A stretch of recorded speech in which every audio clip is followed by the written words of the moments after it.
Da, zapravo to i jesam, maskota. Kada se pred srpskim celebritima nađe crveni tepih, onda kiša ne može da pokvari dobro raspoloženje.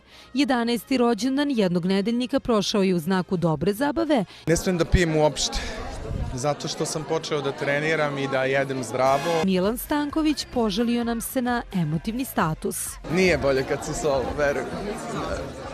Ma kakvi zauzet, ne, nego nije dobro što je tako. Kako je 2 godine proveo u ulozi žirija najgledanijeg dečijeg muzičkog takmičenja Pinkove zvezdice, ne krije da mu takmičari i žiri itekako nedostaju. Žiri je vrhunski, sve je to onako kako treba da bude. Ja sam jako srećan što takav projekat postoji i toliko je uspešan kod nas. Mi kolegama čestitamo na 11 godina uspešnog rada.